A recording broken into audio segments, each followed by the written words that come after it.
Look alive, sunshine. 109 in the sky, but the pigs won't quit. You're here with me, Dr. Death Defying. I'll be your surgeon, your proctor, your helicopter, pumping out the slaughtermatic sounds to keep you live. A system failure for the masses, antimatter for the master plan. Louder than God's revolver and twice as shiny. This one's for all you rock and rollers, all you crash queens and motor babies. Listen up! The future is bulletproof. The aftermath is secondary. It's time to do it now and do it loud. Killjoys, make some noise. Okay, let's talk about the new album, Danger Days, The True Lives of the Fabulous Killjoys. There was a lot of pressure probably coming off the last album, a lot of pressure to perform that sold so many copies.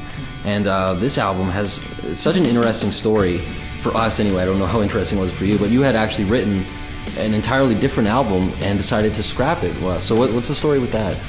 We went in and recorded with Brendan O'Brien, and while we were mixing it, something just didn't feel right, and we decided to take a week off and think about what we were gonna do, and we reconnected with our old friend Rob Cavallo, and we started writing songs, and we didn't even quite realize that we were writing another album, but that's exactly what was happening. And then 4 or 5 songs in, before we knew it, we had an entire album. You guys are pretty well known for kind of, I don't want to say the word uniform, but you guys had this certain way you dress during your shows.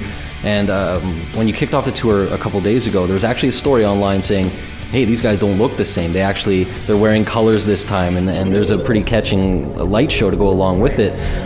Is that something you did consciously, like you wanted to evolve to the next album and put the last one behind you, or is that anything, an interesting story there? Yeah, I mean, as people, there's so many different sides to all of us that it's just another side that we really wanted to show people. Like, like when you open our closet, it's not just a row of black, like we're totally different people, like we wanted to be able to show that in our live show as well.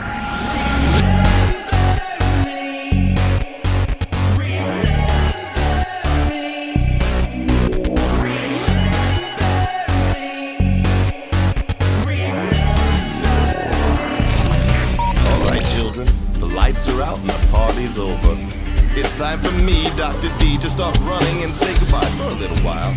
And I know you're gonna miss me, so I'll leave you with this. And I want to talk about something that's pretty new. It's called Sing It for Japan.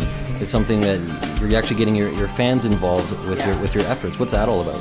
Well, Ray, really had this idea. Obviously, we're all very upset by what happened in Japan because we're really connected to that country. And so he was very passionate about it. He had this idea where he wanted to rearrange Sing, and he wrote a whole string section for it, and everybody donated their time. I think the engineer, the players, they all donated their time to play on this for free. So it's a really amazing song. And then he requested that all of his fans, they donate artwork, and so he's putting something together really special. Yeah, it's just like a beautiful, moving version of the song, and it's a real tribute to the people of Japan, and we're hoping that we can do some good for them. Hey, I'm Mikey. And this is Gerard from My Chemical Romance. And you're listening to Sonic 102.9 Modern Rock. Excellent.